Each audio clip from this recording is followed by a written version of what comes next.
How was it? Pretty well. Everything worked. It was just accounting. Yeah, for some reason, my lab quiz, like, my simulation worked went down there. Oh, okay, yeah, that happened to me. I mean, because did you make confidence? I did. Oh, okay, because that's what happened to me. Like, when I was like the pre-lab, it wasn't working. It was good. I did go. Yeah, it wasn't review thing. It was working the same. It just wasn't totally that. Yeah, no, I don't know why. I don't know. I don't think so, but I might have to be your quicker. Okay, you can just like say you like. Yeah. I'll like Yeah. gauge. Yeah, be like, okay, next slide. Okay. Yeah. Yeah. Yeah, I don't see a clicker. You like. Is the thing working? The code working? Yeah. Just make sure you scan to sign in. That way we know that you came to this meeting.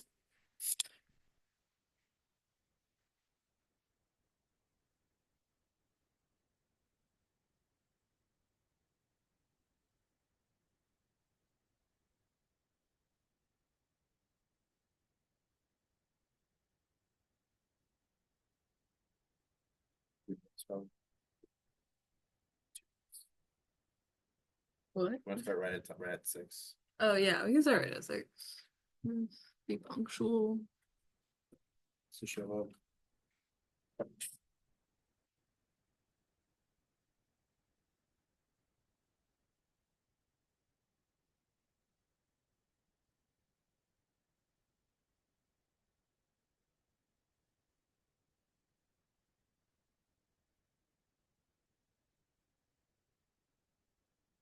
Welcome in.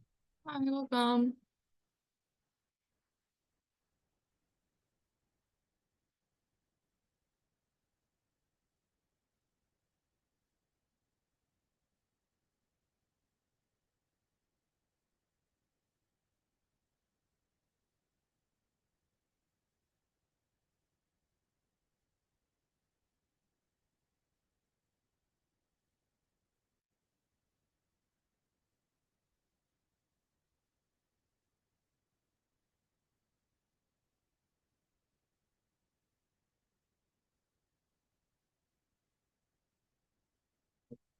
I'm going to say like, which doesn't show up.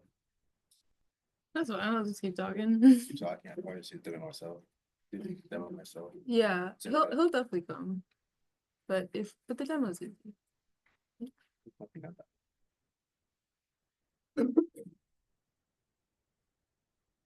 Yeah, it shouldn't be bad.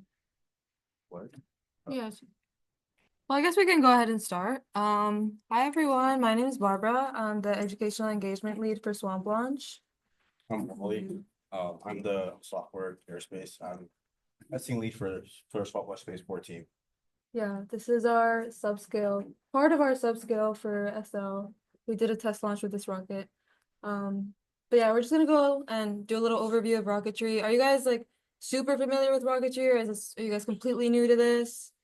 Pretty new. How many of you guys are freshmen? Like, raise your hand. Okay, okay. We'll take it slow. But yeah, here's our schedule for the upcoming GMs. As you may have heard in our GBM, if we see that you're active and you're coming to all of these general education meetings, by the end, we select a few people to get their level 1 certification for the National Association of Rocketry. We basically guide you through the process of making your own level 1 rocket. And yeah, we'll go over more information on that at the end, but just keep that in mind. Yeah, the next one will be on Monday. So yeah, we're just gonna be going over these general topics, the general path of a rocket, what parts are involved, the center of gravity, center of pressure, how that affects the flight. And then we're gonna go over Open Rocket. Open Rocket is a software that we use to simulate most of our flights, make sure that our rocket's actually gonna go up and not fall. So if you guys want to follow along with that, you guys can go ahead and download Open Rocket if you haven't already. Guys, take a seat wherever. Yeah. You want to go over this? All right, hey guys, I'm Wally again. I'm testing lead for, and we're starting off just general rocket flight and dynamics goes to make a rocket. And you guys are all here with mechanical, right? So if you have any questions, just raise your hand. I always answer it. You can, if you want to, you can read Alright, so this is the overview of flight path for a rocket. So initially, within the flight path, we rocket the pad. Gonna leave the rocket to the pad, and then we have vertical ascent, after liberation, descent and landing. And we after G is where we deploy our parachutes at the optimal time as rockets reaches peak altitude. It's the perfect time to where we can shoot out the ejection charge, like a black powder charge. Essentially, it pressurizes the rocket tube inside here. Black powder pressure the rocket tube and pushing out the parachute at the apogee as the rocket not dispersing the least amount of forces, so it will push it out. And the pressure comes out, and it comes down from the descent and lands on the ground. It's a general overview, just a sequencing how rocket flight works. A lot of figures on the pad descent preparation. Apogee descent. Right here are some parts of rockets. So starting off, we have the motors. The motor is like most important part of a rocket, by its thrust. The rockets, they range in different size. They're categorized by letters, so like they go A, B, C, D, all the way to J, K, L, N and M.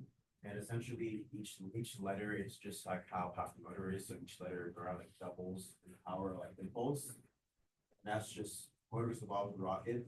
And then also we have the fins. The fins are pretty important as compare. You guys watch like rockets in real life. They don't have fins, right? Yeah, they use thrust-vector control to the rocket keep it straight. But from our rockets, like that's quite advanced. So we use fins. More simple. How rockets first started, we use fins. And for the V2 rocket, we use fins here for stability. It stabilizes the rocket going into the wind. And we'll go more into that in the next slide about the aerodynamic forces. We have our launch plug and row buttons. Essentially, we have one right here. Yeah. The launch rail button. Essentially, this is what attaches the rocket to the launch rod, the launch pad. And essentially, when launching a rocket, when you're initially launching off, the rocket, if it shoots off no launch rail, it won't have enough speed for the fins to work to keep it going straight. So we use a launch rod, so the rocket launches off with enough speed to where the fins can work, but enough speed to the fins work so the rocket can actually go straight. But if I had a launch rod, the rocket would just go off the launch pad and just go crazy. So if I use rail buttons, we use about like one or two of them. We use about one near center of gravity, center of mass, and then one towards the fins. Then next we have the airframe. The airframe essentially is just the overall structure of the rocket. That contains a payload, avionics, whatever you want to put in the rocket. It houses everything from the motor to help hold the fins, the airframe. Then you got the launch legs, but essentially the body of the rocket is the airframe. And the shock cord, essentially it's like you use a string of wire, a Kevlar wire that's used to connect the rocket to the nose cone of parachutes. Because we use parachutes, so it holds the rocket. So we use a shock cord. The shock cord's goal is it connects the parachute to the body of the rocket and the nose cone. And it's like a Kevlar material, so it's pretty strong. They range in like variety from like size, like how big they are, and then how long they are. Typically, you want one from like 3 to 4 times to connect the rocket. And it's a safe margin because you want to be able to have enough space to hold the parachute to the rocket and have enough space to where the parachute actually deploy, not be deployed out of the rocket. And essentially holds the rocket together in separation. And the next we come to our recovery systems. Recovery, the parachutes. Essentially its job is to make sure the rocket comes back down in one piece in a safely manner so you can launch it again and again. And if you want to do a cert rocket, you need to make sure your rocket comes down safely, because your rockets come down safely in one piece and fly it, show you can fly it again and again. And allows you to fly rockets over and over again after it comes down. And when we get to bigger rockets, we use drogue chutes because we don't want at a certain point you don't want a rocket to deploy parachute like 10K feet. It's gonna drift in the wind forever. You're gonna lose a rocket. So like you want to have a drogue chute for that, and the main chute will come out. The main chute will come out later than flight to like 4,000 feet. The rocket parachute should come down near you, so you pick it up. But generally, just to keep it simple, the parachute is just a simple recovery mechanism. Nose cone important. Nose cone is just top of the vehicle. It provides the optimal aerodynamic flow, and keeps the rocket aerodynamic flying. That's an overview of just the rockets, general parts of the rocket. Any questions on that or?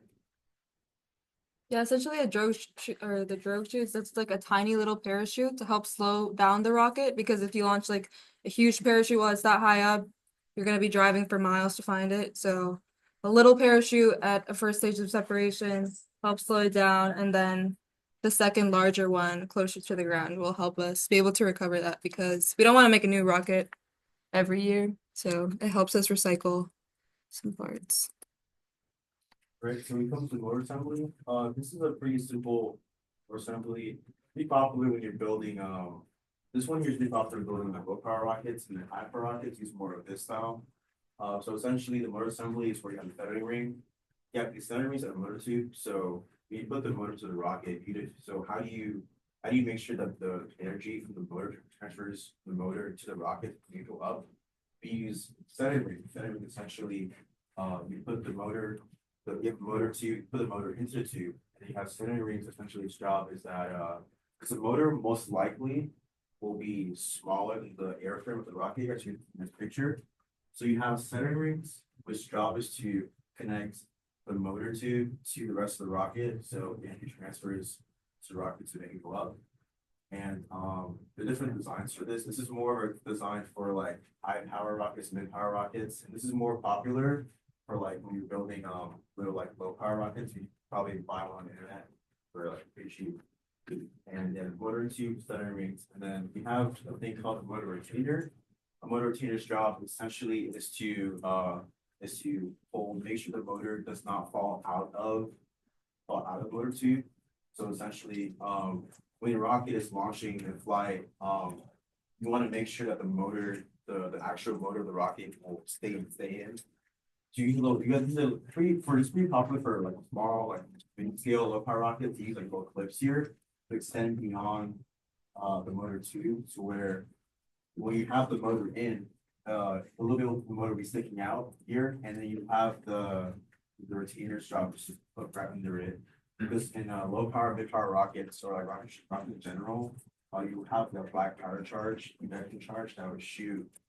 So in rocket, you have the main burn, which burns the main fuel, and then you have the ejection charge, which job is to put the parachute. And you want to make sure the motor stays in there. And going to a cert fly, you want your rocket comes down, it has to come down in one piece, so make sure the motor stays in the rocket. And this is a popular time for low power rockets. For high power rockets, we use like a retainer method, to where it's like a retainer that, like think like a water bottle retainer, like you screw it up and you put the motor in and you screw it down, so the motor cannot come out of the tube at all. What happened? Yeah, so the motor tube is usually a lot like thinner than the airframe. So if we didn't have those centering rings, they would kind of just like wobble around in there.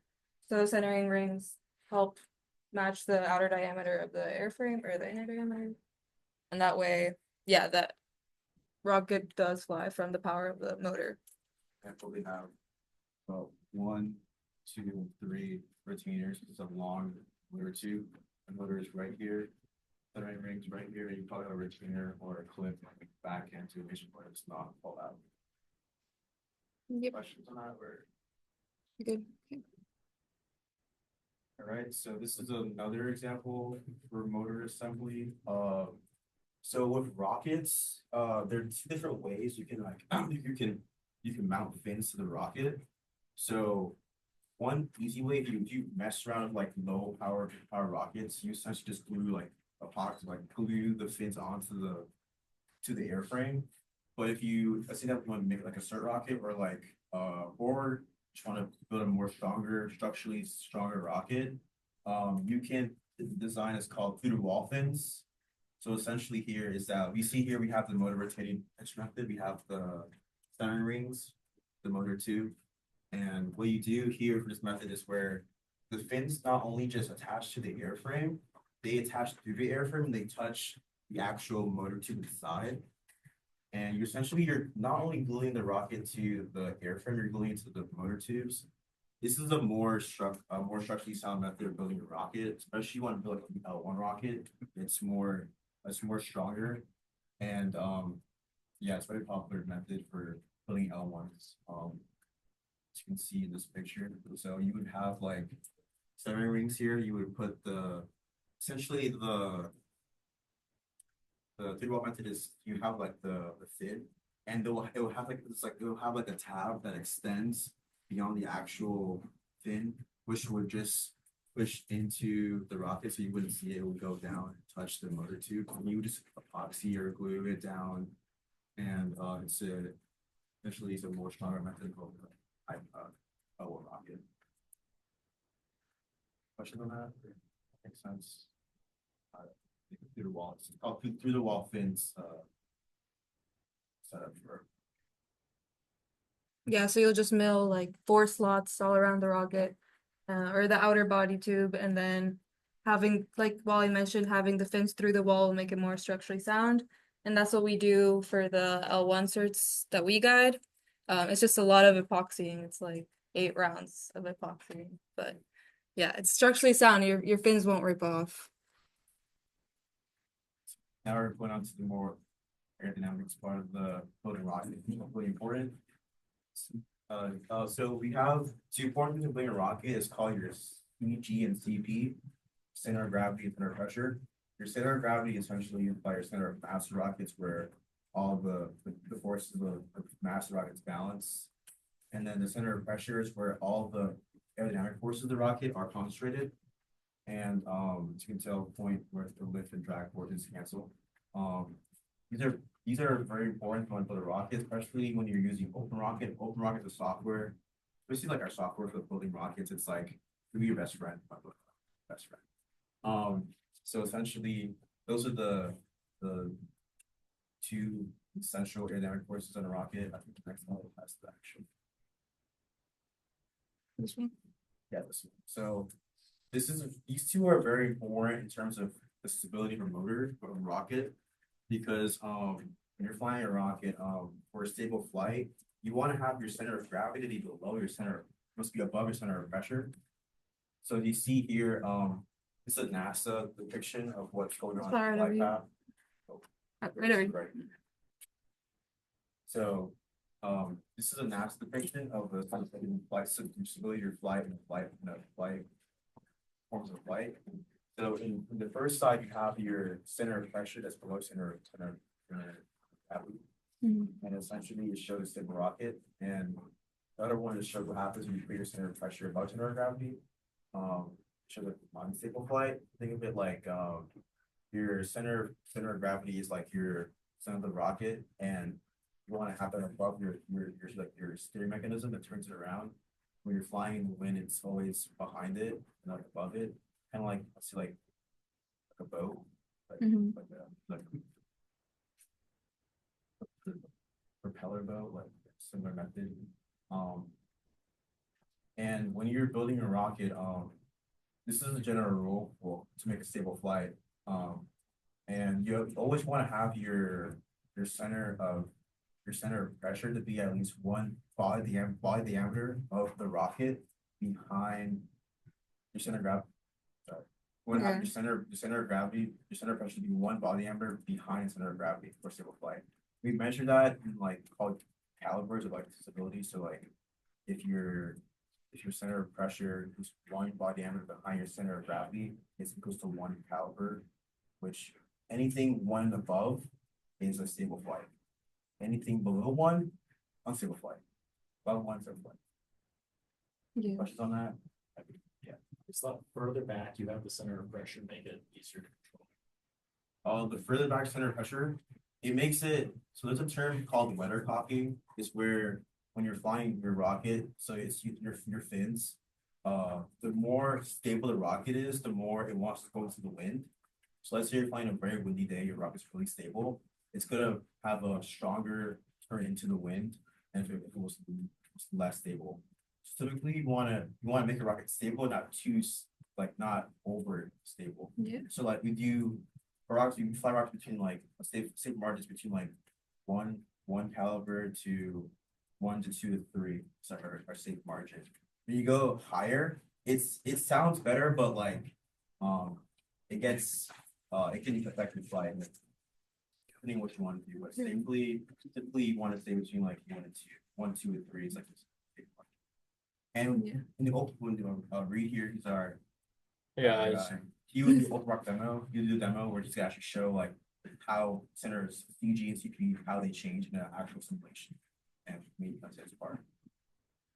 Yeah, it's pretty cool. On launch days, the way that we determine the center of gravity is we literally just put a string around the rocket and kind of move it along the body tube. And when it's like straight and level, we know that that's where the center of gravity is. And for center of pressure, open rocket does that for us, so we don't have to worry about that too much. But usually you want, yeah, as Wally mentioned, you don't want it to be too stable, but not below. So 2 is usually a good place to have it at. And then, yeah, open rocket will tell you your stability as you're modeling your rocket. So that Any helps. questions on? Yeah. How do you change your center of pressure?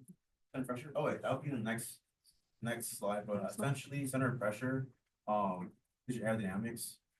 Okay, perfect. You're on the next slide, so you're ready. Okay. So how to change your CP and your CG. So essentially, center of mass, center of gravity. Change that. You essentially just change where the mass is in the rocket. So you want to have a rocket here. This is your CG here. If you want to have it further the rocket, you put more mass.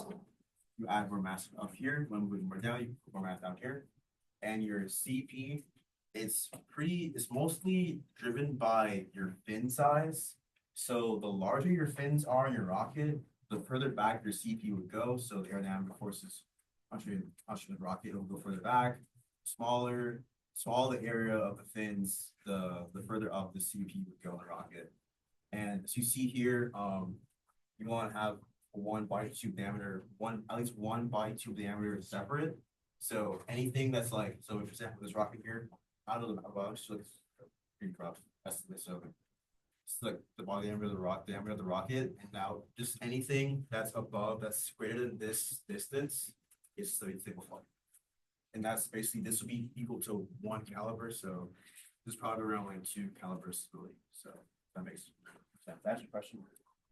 So, for this table here, you can increase the amount of fins, or move the fins more rearward, but moving them more back, or just your center of pressure go further back in the rocket.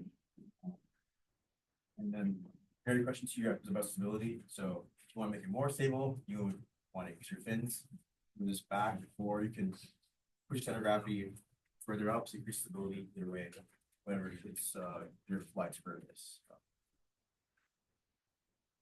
You want to add anything, Reed?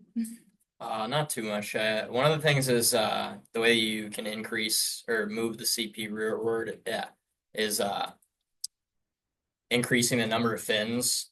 That definitely works, but that's a big trade-off with like fins are one of the hardest parts of the rocket to put in. So typically we'll go with either 3 or 4 fins, like our USLI team does 3 fins because they have to epoxy them in, and that takes forever. And then Spaceport goes with 4, and they've got the modular aft going with that, which is pretty cool. Oh, okay. Or demo. Yeah, let me get mine. For that, or is it? Yep. Is there a way to change the center of pressure without increasing weight on the roof?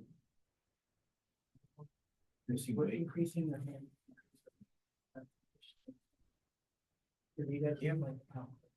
It would, but in the simulations, you can like look at what happens when you do inner door. So, I mean, the greatest way to change the center of pressure is changing the area of the fin. So it would add to. Yeah, I can do it on here because I I'm think the sure. trade-off, like Okay. it would, We can- center pressure move back, will move further back more, or it would change more than the mass. Well, it depends on the material it's in, so it kind of depends on what your rocket's made out of. So, look, you have to look at your open rocket simulation and see, you mess around, you mess around with anything, see what happens. Yeah, like fin shape plays a big part on it. So like you could have 2 fins that are like the same weight, but then one's just a different shape, and then that'll affect it. like elliptical fins are the best shape. Kind of like how elliptical wings on an airplane are the best shape. But of course, like those are harder to make versus like one that's like a triangle. Mine were elliptical. Just a flex. Your rocket. Your rocket. What? Okay. We're just pulling up Open Rocket. If you guys want to follow along, feel free to pull out your laptops. Yep, so we're gonna make an open rocket is we're gonna start let's see, we've got like 30-ish minutes. So we're gonna start on how you would build an L1 rocket, an open rocket. And then we'll see how much we get through. But it's the same sort of process as we would do for building the actual L1s. Yeah, if Nice. Okay. Wait, I have a mouse. cool. But yeah, the only can switch sponsor. Sure. Sorry. And if you guys don't have your laptops, I'm also recording this, so I'll post it on YouTube afterwards. Okay. So we're here in Open Rocket. There's a bunch of different stuff going on. We have all these different parts that we can look through, like we have stages, which we're not going to look into today. And then we can look at the actual body components. So we have like the nose cone, body tube. If you're going to do transition sections, that's here. And all these other parts build off of one of these three, which is why they're not selectable right now. We have to put something in the rocket first. And then we have some other stuff.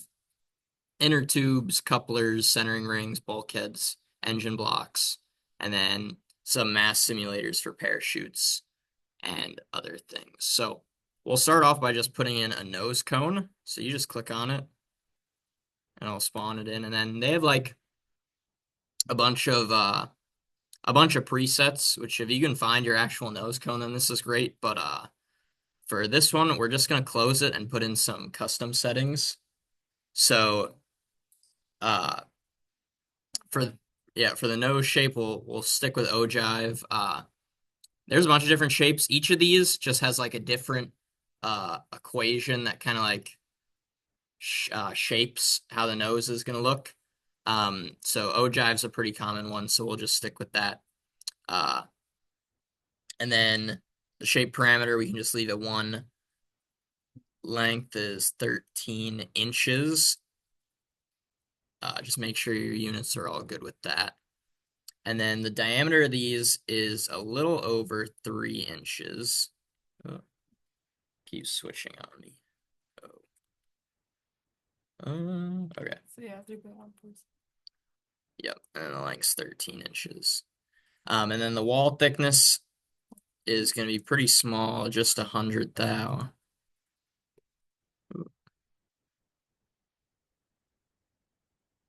And these are all also kind of theoretical. So when you actually get the parts, sometimes this will vary a little bit. So some people will like take all their parts once they actually get them and like measure everything out to get it really precise.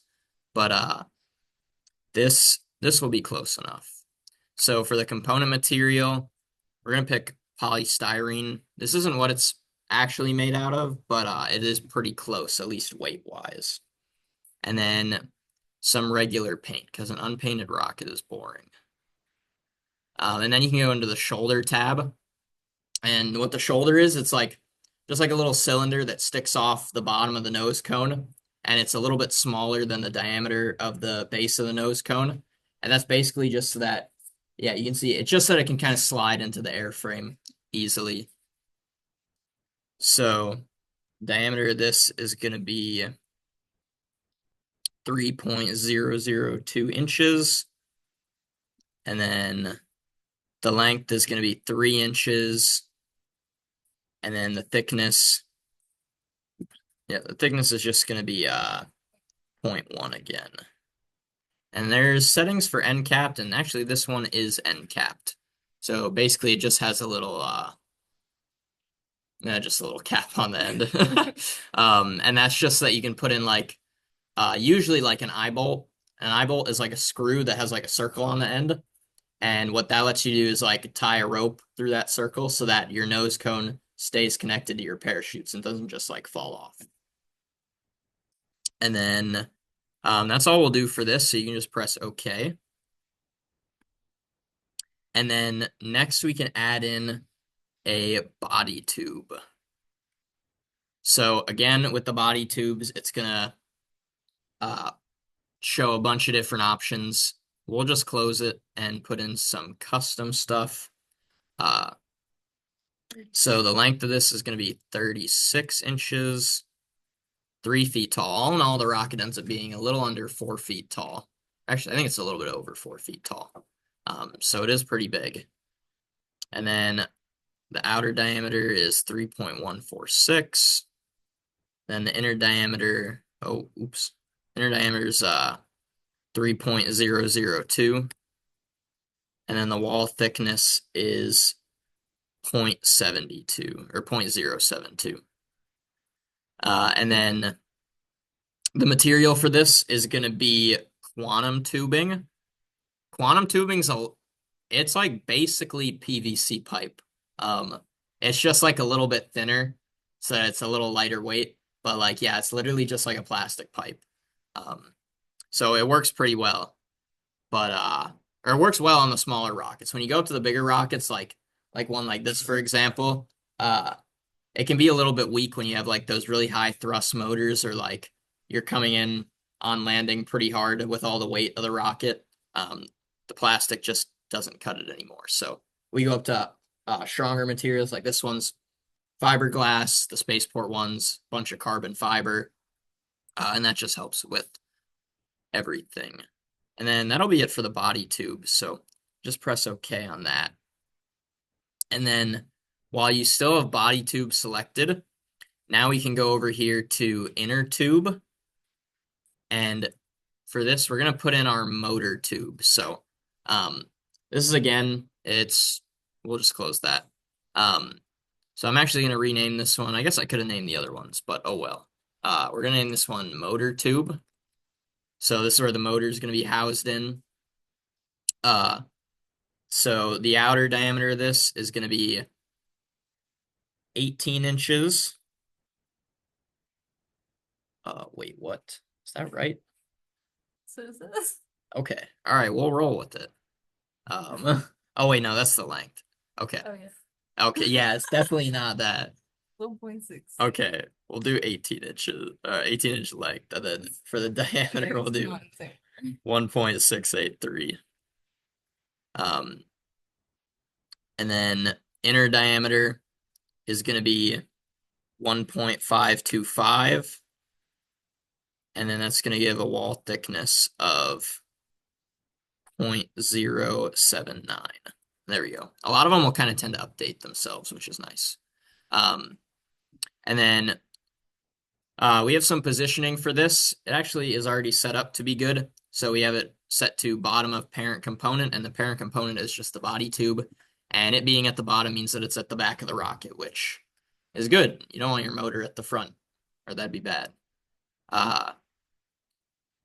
And then for the component, we're going to use for the material, we're going to use craft phenolic. So phenolic is kind of like, it's literally like a paper towel roll, but it's like it has a bunch of epoxy put into it. So it ends up being fire resistant and a lot stronger than a paper towel roll. But it literally looks just like a paper towel roll. It's pretty funny. But it's great for motors because with all the heat, like I said, it's fire resistant from the epoxy, so it's not going to burn through. And the epoxy in general keeps it pretty stiff, which is nice, especially when you have that high thrust motor going up.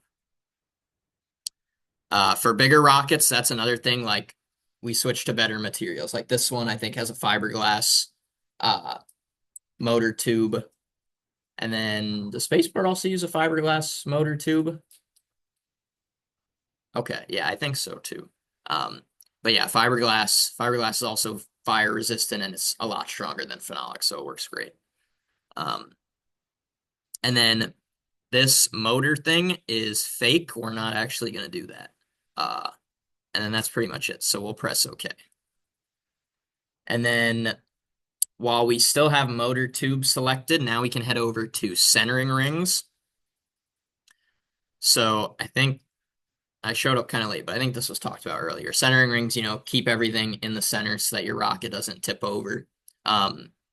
We actually had a funny launch. Our president, Madison, was doing her L2 launch last year, and her rocket was built fine, but the motor that she bought, the nozzle for it, where all the propellant and all the flames came out, it was like off center of where it was supposed to be. So that meant that the thrust was producing a little bit of a twisting motion on the whole rocket. So it launched and it went up 50 feet and it just turned left and it went horizontal. And thankfully it went away from the whole crowd of people. If it went the other way, we might have been screwed. But yeah, it was kind of scary. It was basically a missile at that point, but yeah. But yeah, it was pretty cool. A little scary, but it all worked out okay.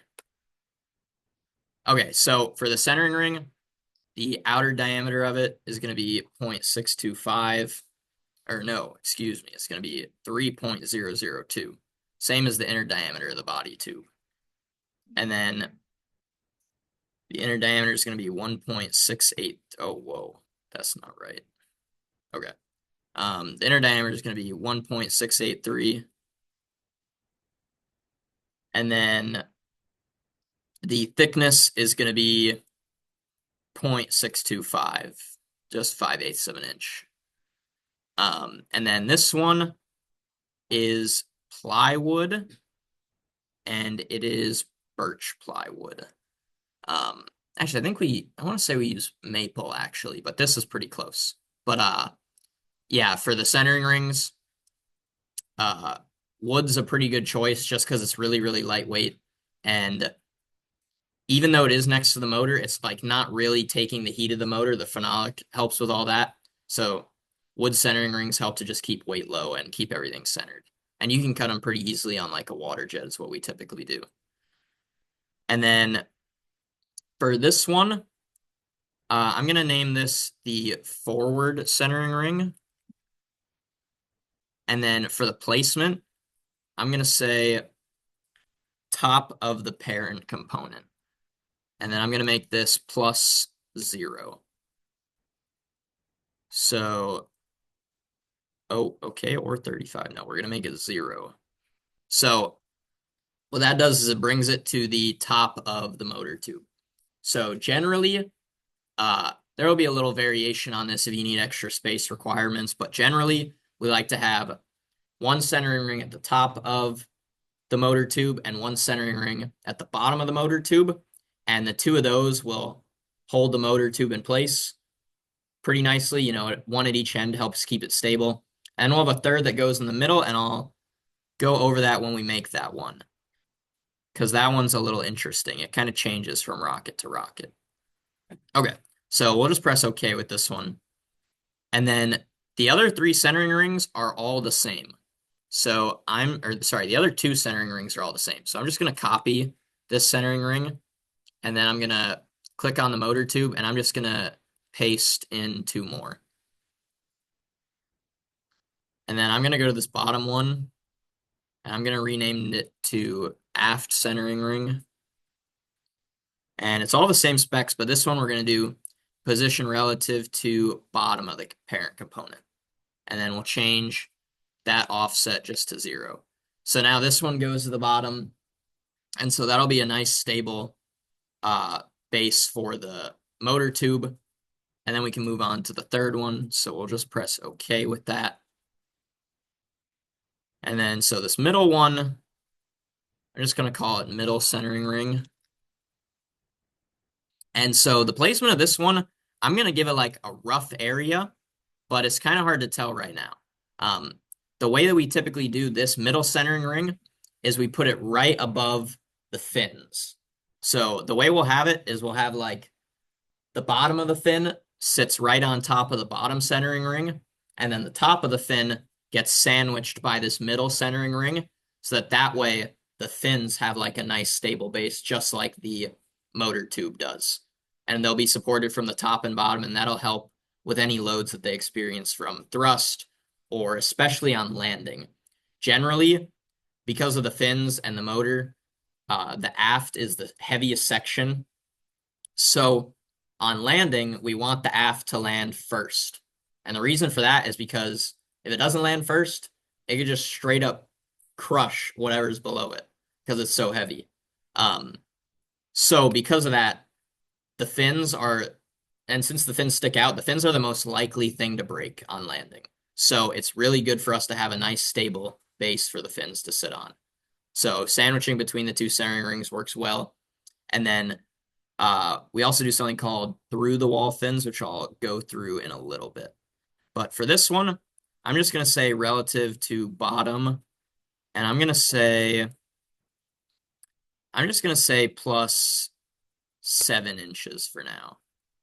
Oh, let's do plus negative 7 inches. So that's like a general area. The fins probably aren't going to be that long, but I'm just going to leave it like that for now, and then it can be adjusted later. So just do okay for that. And then for, actually, let's get into fins next. So select body tube, and then we have a bunch of different fin shapes that we can choose here. So we have trapezoidal, elliptical, freeform, and tube fins. So a trapezoid fin, it's just a trapezoid. You set the here we can go into it.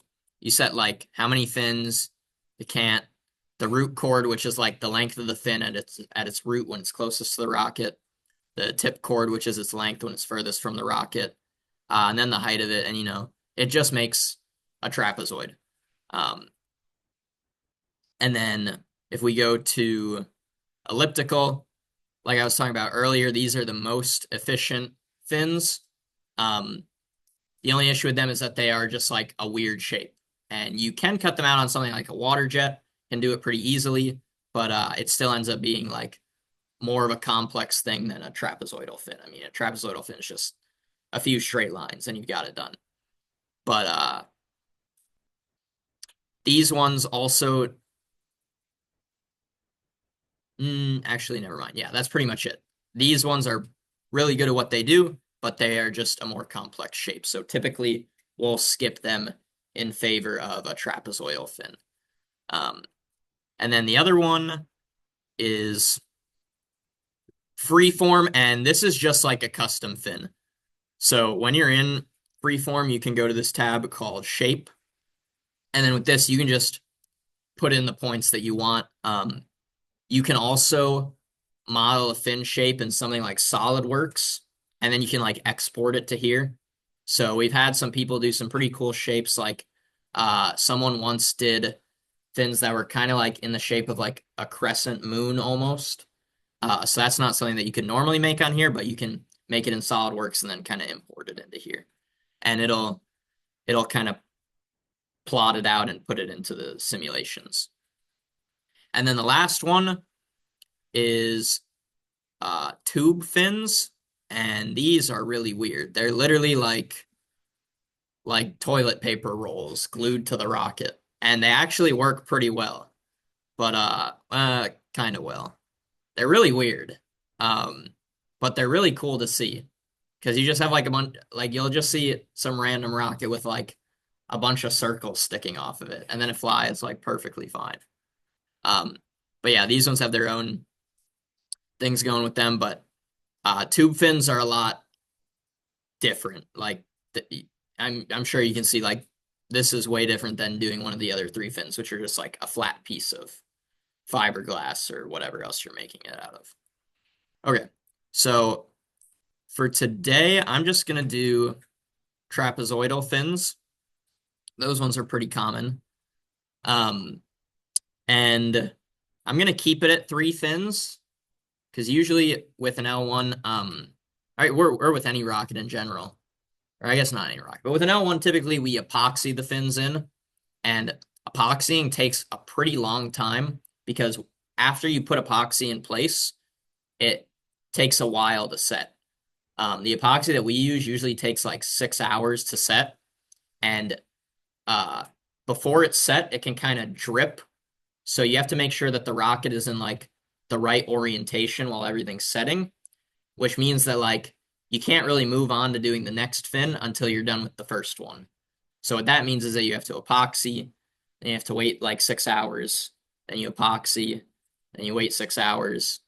And for 3-fin rocket, we end up doing 5 rounds of epoxying. So it takes like multiple days to get it done. So it can be annoying. And then with 4 fins, that number goes up. So generally less fins is better when you're epoxying because it's easier to make. And then I'm gonna leave fin cant at 0. For the root cord, I'll go with, let's try 5 inches. And actually what I'm gonna do before I start doing the before I start putting in the shape is I'm gonna do position the component, and I'm gonna do minus 0.625. And if you remember 0.625 inches. 0.625 inches is the thickness of our centering ring at the bottom there. So if we do that, then the fin is going to sit right at the bottom of the centering ring. Or right at the top of the centering ring. And for height, I'm going to go with, let's do all. Oh wait, this is in centimeters. Let's do, okay, we'll do 2 inches. And for the height, yeah, we'll keep it at 5 inches. And then for the sweep length, let's do 3. Oh, you're right. Okay. Let's do like 4 inches of height. Oh, what the heck? Okay, no, that's fine. Sweep length, let's do like 3 inches. And actually, I'm gonna leave it there for a little bit because we need to add in some mass components. So right now, it's saying that our stability is pretty good, but once we add in extra mass components like the parachute, and the whole recovery harness system to make sure that the rocket doesn't just fall out of the sky, the center of gravity is going to move forward and our stability isn't going to look as good. Also, when we add in a motor, the center of gravity is going to get pulled way back because of that motor. So I'm just going to kind of leave the fins now, and then after all the mass stuff is in, then we'll kind of tinker with the fins until we get the right stability. Yes. I would like a payload effect, like we said. Yeah, so that really depends on where you put the payload. In the past few years, like with this rocket, for example, we've put the payload up at the nose, which means that it's bringing the center of gravity way far forward, which helps with stability. But if the center of gravity goes too far forward, then it's called overstable. And so that's when your stability starts going up to like 6, 7, 8 plus calibers. And when you're at low stability, you have the issue of like a gust of wind hits your rocket and the rocket can't like correct itself and it just like tips over. When you're at good stability, you get hit by some wind or something, the rocket gets nudged a little bit, but it can bring itself back. And then when you're overstable, it goes with the wind too much. With understable, it couldn't go against the wind, and then with overstable, it's going with the wind too much. So if your stability is too high, then you'll have a gust of wind, and your rocket will just kind of tip over and go way far away from you, and it'll take you like hours to find it. So for a payload at the front of the nose cone, you have to make sure that you're not going to be overstable. So you can do that by making your aft heavier. You could put some random weights near the bottom of your rocket just to make the bottom of your rocket heavier. You could make the fins a little bit smaller so that your center of pressure moves up. And then on the other hand, like if your payload's at the bottom of the rocket, then now the bottom of your rocket's really heavy. So maybe you need to think about putting some mass at your nose cone just to bring the center of gravity forward. Yes. Why don't you just put like a GPS tracker in it so that we don't have to like worry about finding it? Oh yeah, we do. But if it goes like a mile away, then you have to like walk a mile to go find it, which sucks. One time we had to use like a blow up raft to go into a random swamp Yeah. to get our parts back. Yeah, one time, back in last semester when we launched some certification rockets, uh, we were launching at this farm in Tampa Bay, which actually they're not doing launches anymore, but they have this lake that's right next to the farm, and one of the rockets like landed straight in the lake. Actually, we got lucky; it landed on a bush, so it didn't get wet, and there was an altimeter in it, so if it got wet, it would have been ruined. And yeah, that one we had to like get in a kayak and go fish it out. But yeah, usually we put a GPS on it. It's just if it goes far, it really sucks. Also, some of the competitions actually put requirements on how far it goes. So like with the NASA competition, it can't drift away from the launch site more than half a mile. So if it's overstable and you get a big gust of wind, then it's going to go way farther than half a mile, and then you do bad in the competition. You don't want to hit anyone. Yeah, that also would be bad. Most of the launch sites are far away from stuff, but sometimes they're not that far. Cows. Yeah. Yeah, like that farm has cows all over it. So like if we accidentally go into a different pasture, it could be steak. Big night. Okay, so I'm just gonna press OK on the fins for now. Just kind of leave it like that. And then next I'm gonna do the parachute. So for that, I'm gonna select body tube again as like the parent component. And then I'm gonna go to parachute. So this one again, giving you parachute specs, but we're gonna put in custom ones. So the diameter that we typically do on L1s is 36 inches or 3 feet.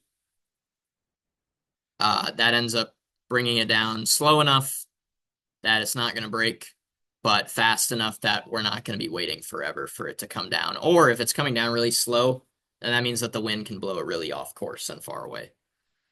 Then the material for this is ripstop nylon. That should be good. The drag coefficient is 0.97. So typically for bigger rockets, you want bigger drag coefficient to slow things down better. But this is a pretty small drag coefficient. Like I think that parachute on that rocket, I want to say was like a drag coefficient of like 2 or 2.1, something around there. And then for the shroud lines, we'll go with 12 shroud lines. And then a line length of 41.4 inches. And then the material is okay. That's close. This is okay. We're gonna do nylon. Where is it? Not. Which one is it?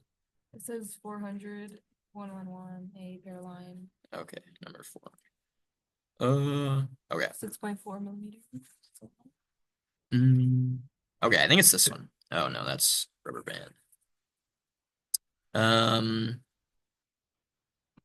Okay, we're gonna override the weight on this anyway. So let's just go with nylon flat webbing. Nylon isn't actually accurate to what we're using anyway. Usually we use Kevlar. Kevlar is great at taking like the force of the parachute because when the parachute first comes out, everything's going really fast. And when it's going really fast, then that means when it opens, the wind's hitting into it really fast and it slows everything down crazy, crazy fast. Like the acceleration of everything is highest when that parachute's first coming out. So we need the shock cord to be able to handle that when that happens. Actually, wait, no, we're talking about the parachute, so we do use nylon. Never mind. But we're gonna override the weight anyway, just because this part it's kind of inconsistent with what the weight actually is. So for the packed length, we're gonna go with 4.073 inches, and then for the packed diameter, we're gonna go with 3.002 inches, the same diameter as the inside of the body tube. And then we're gonna say deploys at apogee. So that's just the highest point of the whole thing. And that's the way we determine that is with the motor. So the motor has like a little bit of black powder at the end of it, and you can adjust when it goes off. So there are some simulations in here that tell you how long it takes for the rocket to get to the top of its apogee. And then you can adjust the motor so that the ejection charge blasts out the parachute at apogee. So then we'll go to override. And then, oh yeah, up here. Oh, you're good. So we'll go to override and we'll do override mass. And we're going to do 4.5 ounces. And okay. Oh, wait, let me adjust the position of that actually. So the position isn't like crazy important, but I'm just going to try to get it like, I'm going to get it like close to the motor because that's where it usually goes. So I'll do like plus 5 inch and I'll go like 10 inches, 15. Oh, too much. Okay, so we'll do like 12. Yeah, it's plus 12. Okay, yeah, we'll do 12. That's close enough. And then we can put in the shock cord real quick. So go back to body tube, and then we can click on shock cord. And then for this one, this one's also I gotta update this, but we're gonna override the weight anyway. We'll go with another nylon flat webbing. Any of them will do because we're gonna override it anyway. The shock cord of this is 108 inches or 3 yards. So generally you want the cord length to be like, generally you want to be like 2.5 or like 2 to 3 times the rocket. So the rocket is a little over a yard long. So 3 yards ends up being a pretty good length. And then this one is going to be packed length of 5 inches and a packed diameter of 3.002 again. Oh wait, this is centimeters. Oops. So 5 inches and then 3.002 inches. And then this one is going to get moved. We'll do 8.5 inches. You're kind of just eyeballing this stuff. It's hard to tell where it'll actually end up on launch day, which is why we measure it with that rope. Then we can go to override, and we'll override the mass to 1.29 ounces.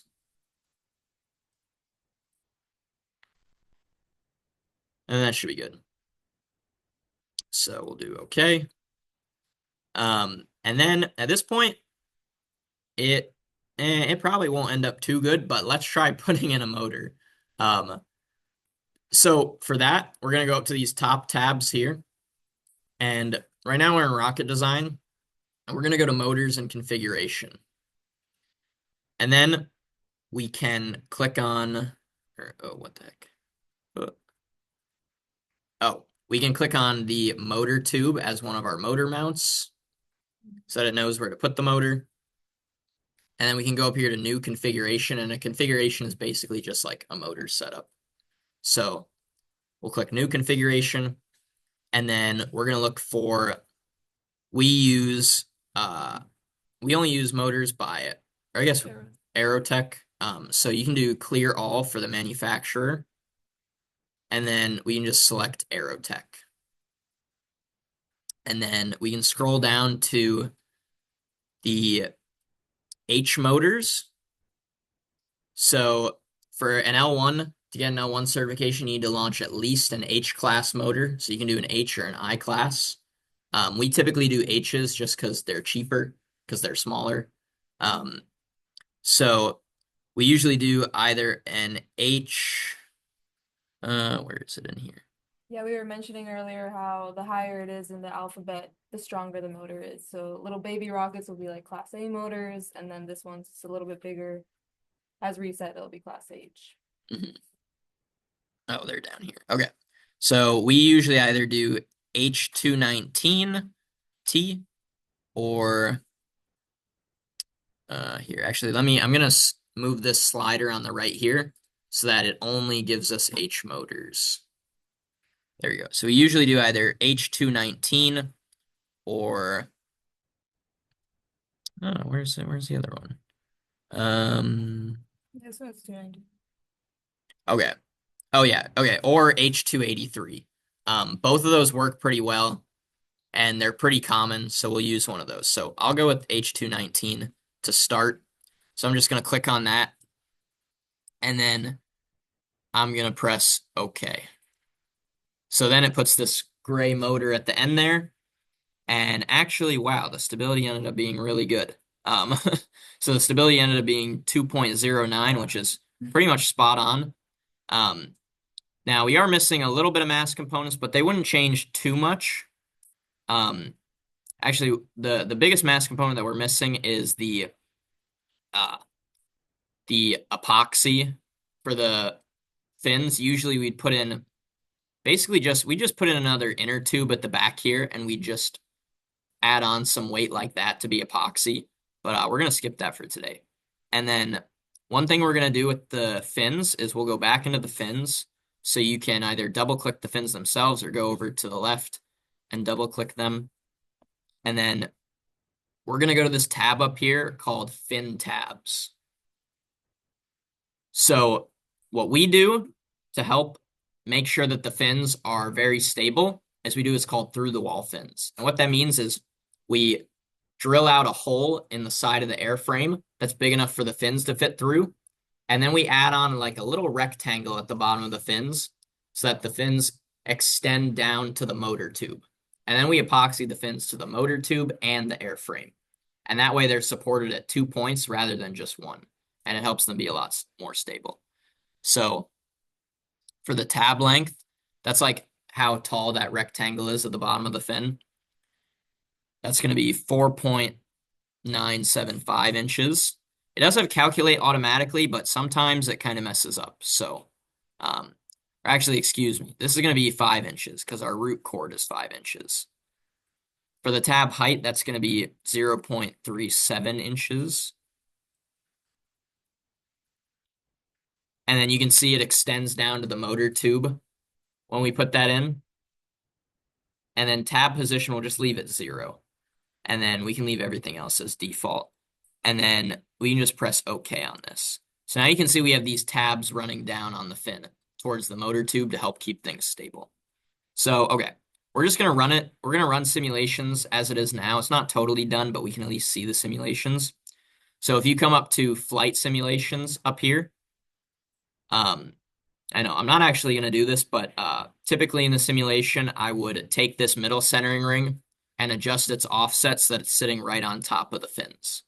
But I'm just going to skip that for now. So we'll go to flight simulations.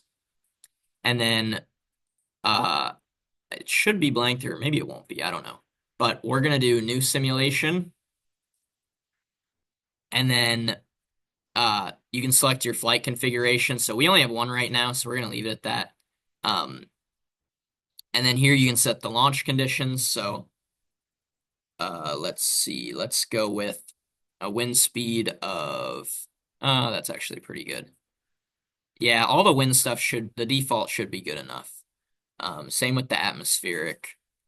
Latitude and longitude you can change up, and especially if you're trying to get like a really precise altitude like we are for the competitions, you really want to make sure you do a thorough job with this. And usually we'll do extra simulations outside of Open Rocket to try to be extra sure that we're gonna hit the right spot. Then you can do some angles of the launch rod. So actually we're gonna go to we'll do a 6-foot rod.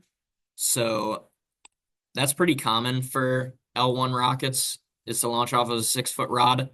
What the rods help to do is the fins don't really work the way they're supposed to until they have air rushing over them. So when your rocket's first lifting off, it's going too slow for the air to really do anything for the fins. So what the launch rod does is it just helps to keep the rocket moving straight up until it goes fast enough that the fins can do their job. So usually 6 foot is what we do. And you can kind of angle it. Usually you'll try to angle it into the wind so that the wind doesn't blow it too far, but we'll just leave that at 0 for now. Then we can go to simulation options, and actually we won't mess with any of this stuff now. So we'll do simulate and plot. And then we have a few different things that we can do. So we've got altitude, vertical velocity, vertical acceleration. We'll just leave it at that. You can also do some other things. You can do launch, liftoff, rod clearance. Actually, let's do launch rod clearance because that's pretty important. So we'll click that one, and then we can do plot. And then this is going to give us a plot of a bunch of different stuff. So we've got blue is altitude. So you can see it goes way up really fast. And then at the top here, the parachute comes out, and then it starts going down way slower. Yellow is vertical acceleration. It's a bit hard to see, but you can see it like spike up right at the beginning. That's the motor thrust. And then we have vertical velocity. Same thing. Velocity is really high at first, and then once the parachute comes out, it's pretty much stable all the way down. And then we can close that.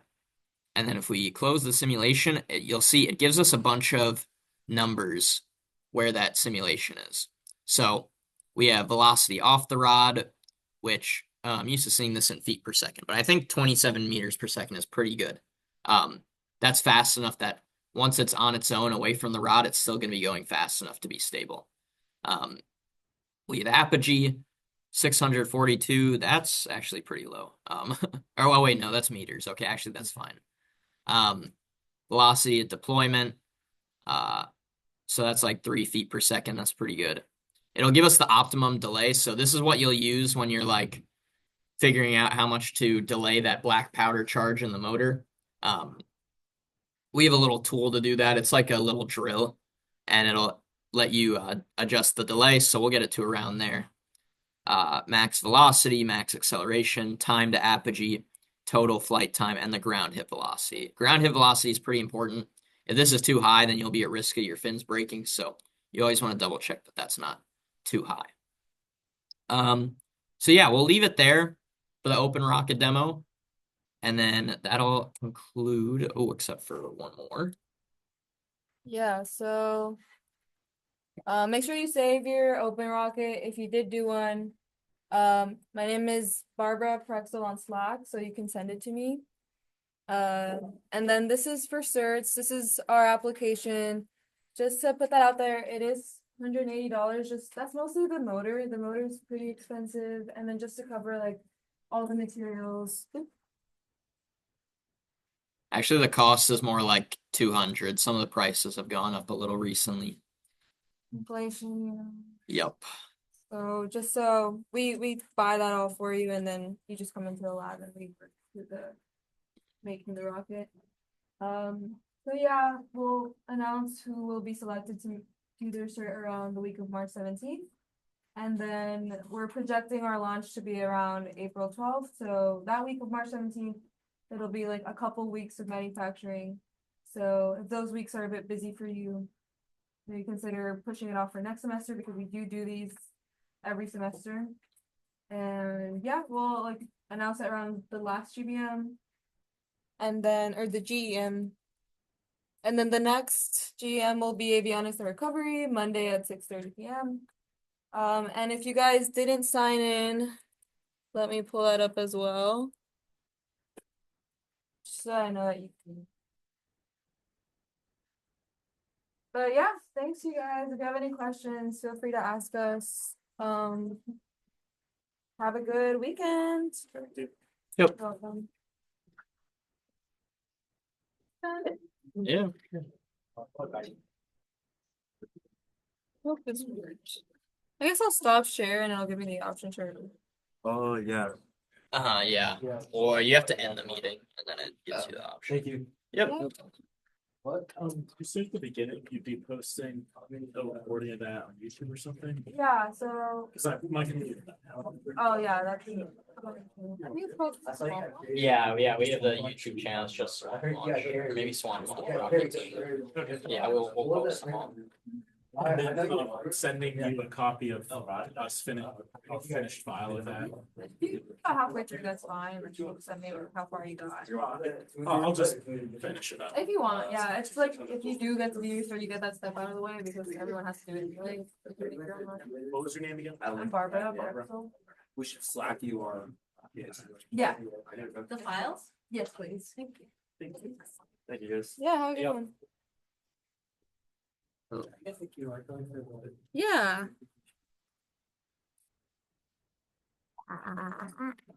There you go. Thank you. You're welcome. Have a good weekend.